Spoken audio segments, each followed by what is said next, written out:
حنيني لصحبتي وحنيني وحنيني لصحبتي وحنيني. Subhanallah, pada sesi yang pertama tadi ada poin-poin tentang keutamaan nikah. Tentu saja, subhanallah, itu akan menjadi motivasi bagi para pemirsa, bagi para pemuda yang sudah punya kemampuan, tetapi masih enggan untuk melangkah. Nanti mau dikasih makan apa kalau nanti nikah? Ya, yang pasti adalah kasih makan nasi. Ya. Tapi yang jelas tadi ada poin, ketika kita punya kemauan, ada rasa tanggung jawab yang besar, itulah modal yang sebenarnya. Berikutnya tentu saja nasihat dari Pak Prof. Kiai Didin Afifuddin akan dilanjutkan poin berikutnya dalam sesi ini. Tafadhol Pak Kiai. Baik, bismillahirrahmanirrahim. Jadi para pemirsa Madani dan EKI yang berbahagia, wabil khusus generasi muda yang soleh dan solehah, generasi masa depan. Pernikahan itu harus kita anggap sebagai sebuah kewajiban, sekaligus juga kebutuhan. Tidak akan ada kehidupan yang normal, yang baik, yang melahirkan keturunan yang jelas ya ke depan tanpa melaksanakan pernikahan. Bahkan pernikahannya merupakan salah satu sunnah dari sunnah para anbiya, para rasul.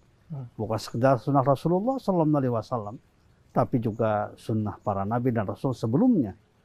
Bahkan juga kita melihat dalam sejarah, dalam Al-Quran diungkapkan bagaimana terjadi proses melahirkan keturunan yang baik dari para nabi. Ternyata juga selalu diawali dengan pernikahan yang baik.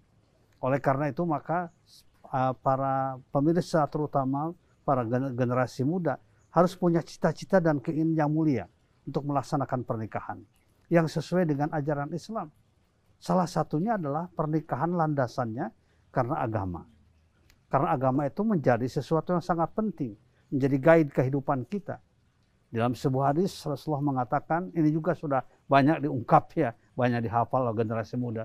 Tunkahul mar'atu li arba'in. Wanita itu dinikahi karena 4 faktor. Ya, pertama adalah li jamaliha, karena kecantikannya. Yang kedua wali hasabiha, karena keturunannya. Yang ketiga wali diniha, yang ketiga adalah wali hasabiha, karena keturunannya. Wali maliha, ketiga karena hartanya. Dan yang keempat wali diniha, karena agamanya. Tapi Nabi mengatakan fadfar bidzatid din taribat yadaka, pilih agama yang pertama. Taribat yadaka, engkau akan beruntung mendapatkan kehidupan. Kalau saya ilustrasikan dengan angka gini ya. Kalau karena agama itu 1 nilainya. Ditambah yang kedua kecantikan 0. Ya, jadi 1 tambah 0 menjadi 10. Karena harta tambah 0 lagi jadi 100. Ya, kemudian karena keturunan menjadi 1000. Jadi kalau 4-4-nya itu nilainya 1000. Ya, syukurlah kalau keempat-empatnya persyaratan terpenuhi. Tapi kalau seandainya kecantikannya ada, hartanya ada, keturunannya jelas, tapi agamanya tidak ada, akhlaknya tidak ada, maka tentu sama dengan angka 0. 0,3 tapi tanpa angka 1. Jadi kalau 0,3 tanpa angka 1 nggak ada artinya. 0 berapapun banyak 0 itu kalau tanpa angka 1 tidak akan arti. Artinya apa? Yang memberikan arti penting di dalam kehidupan keluarga itu adalah agama. Makanya Nabi mengatakan fadfar bidzatid din taribat yadaka. Pilih oleh Anda wanita, laki-laki yang beragama, yang punya akhlak. Taribat yadaka. Kau akan beruntung. Tentu saja dengan cara-cara yang baik. Kalau kita karena agama ini. Agar mendapatkan keturunan yang soleh dan soleh. Ketika niatnya itu sudah kuat. Persiapan juga sudah matang. Terutama tanggung jawab.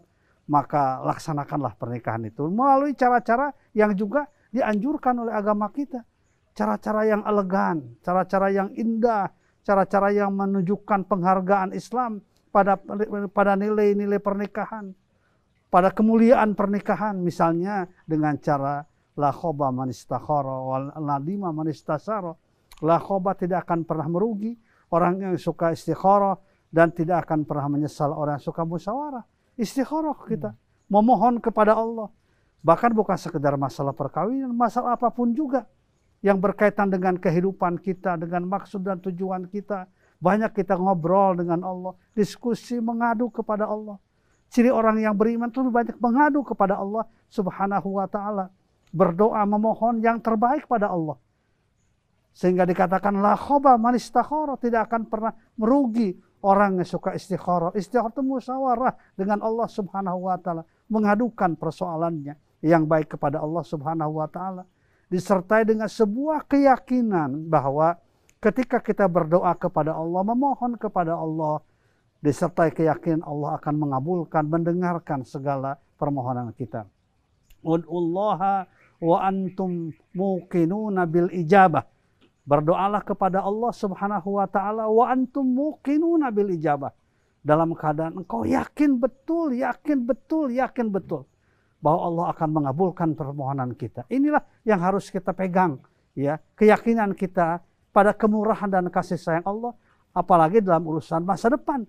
Urusan pernikahannya akan menjadi indikator keselamatan kita.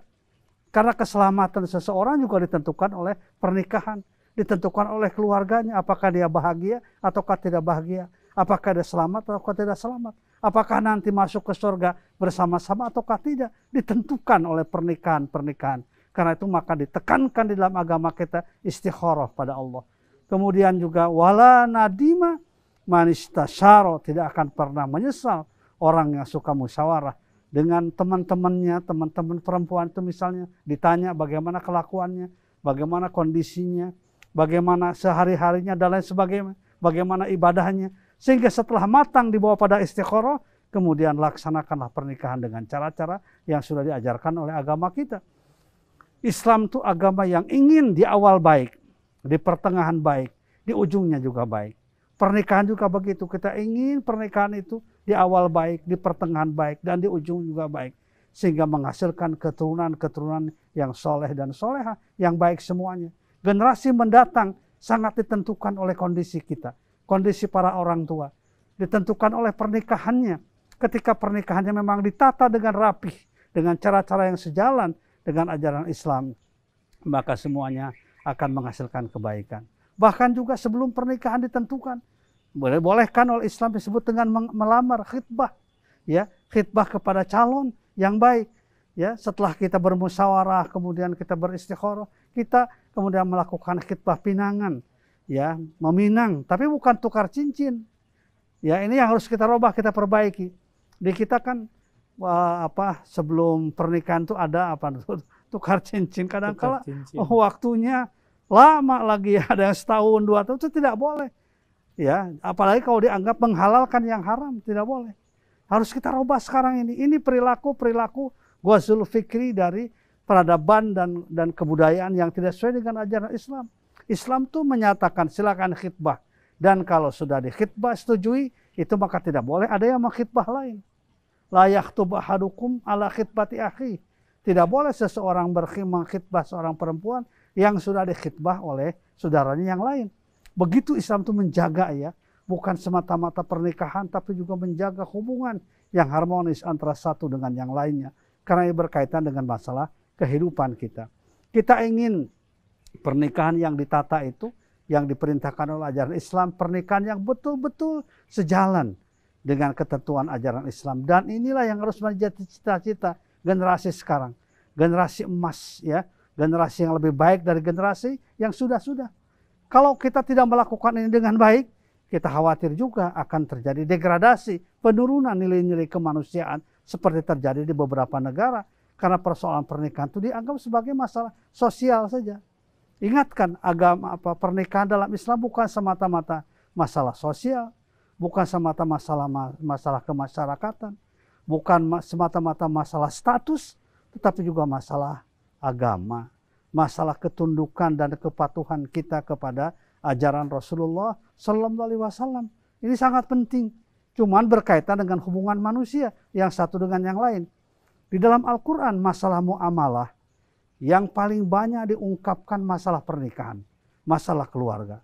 Silakan anak-anak muda, generasi muda, para pemirsa Madani TV dan Eki TV melihat dalam Al-Quran.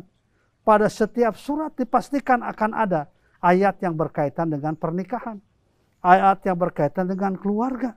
Ya, dalam surat Al-Baqarah, surat Ali Imran, apalagi surat An-Nisa, ya, kemudian juga surat Al-Maidah, demikian pula surat Al-An'am dan surat-surat yang lainnya. Apalagi surat Ar-Rum ayat 30, ya, ada ayat yang terkenal, ya, surat Ar-Rum ayat 21 yang luar biasa.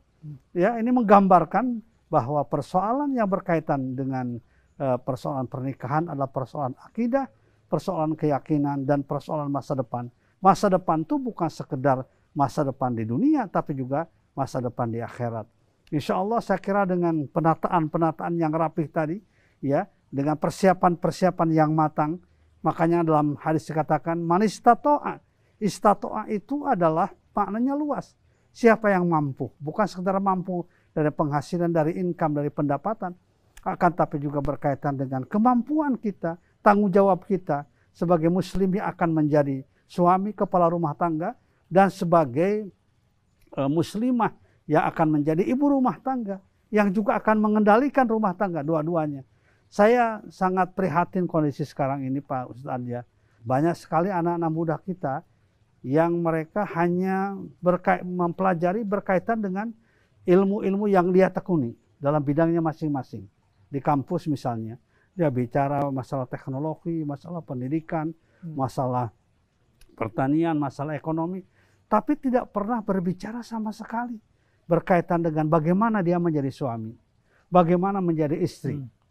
Karena itu saya usulkan di beberapa kampus ada pelajaran tambahan. Tadi dikatakan oleh Ustadz di awal, barang siapa yang keluarganya akan dijadikan keluarga yang baik, maka dia akan diberikan pemahaman tentang agama. Bahkan bukan sekedar dalam keluarga, secara keseluruhan.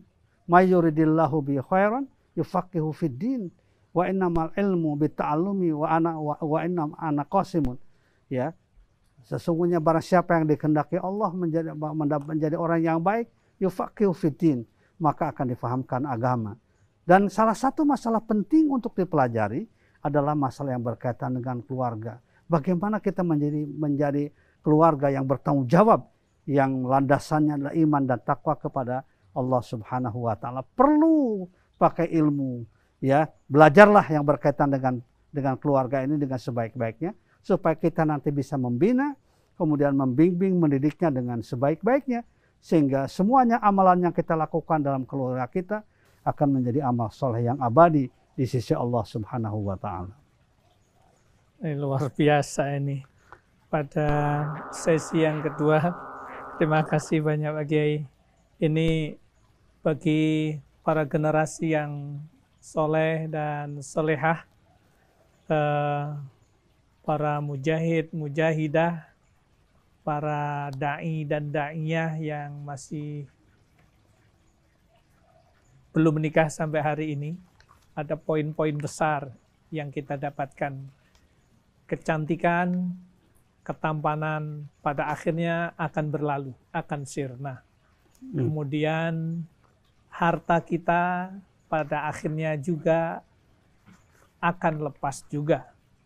Kalaulah kita punya banyak, pada akhirnya diwarisi oleh anak dan cucu kita. Kemudian nasab kita juga akan menjadi kenangan saja. Tapi ada satu hal, ketika kehidupan kita dipandu, dibimbing dengan wahyu, pemahaman agama kita itu benar, insya Allah nilainya akan menjadi 1000. Kalau kata Pak Prof tadi itu cantik nilainya 0. Kenapa? Karena memang akan berlalu. Harta kita juga akan berlalu, akan hilang. Nasab kita juga akan dikenang saja. Tapi yang luar biasa ketika tiga-tiganya itu dipandu dengan pemahaman agama yang benar, kemudian kita terbimbing perjalanan kita, kecantikan kita, ketampanan kita, harta yang kita miliki, jabatan yang kita miliki, dan juga nasab kita, semuanya ketika terpandu dengan wahyu, dengan bimbingan Allah dan Rasulnya, insya Allah akan mengantarkan kepada kemuliaan kepada kita semuanya. Subhanallah, ini gambaran yang luar biasa. 0, 0, 0, 1 menjadi 1000 nilainya. Tapi kalau agamanya nggak ada, semuanya akan menjadi 0 karena pada akhirnya akan tiada. Baik, sahabat-sahabat Quran, Madani TV dan Iki TV yang dimuliakan oleh Allah Subhanahu wa taala, untuk sesi yang ketiga tolong dipersiapkan pertanyaan nanti untuk langsung disampaikan kepada Pak Kiai melalui WA, nanti saya akan bacakan. Tentu saja berikutnya kita ikuti yang satu ini. وحنيني لصحبتي وحنيني وحنيني لصحبتي وحنيني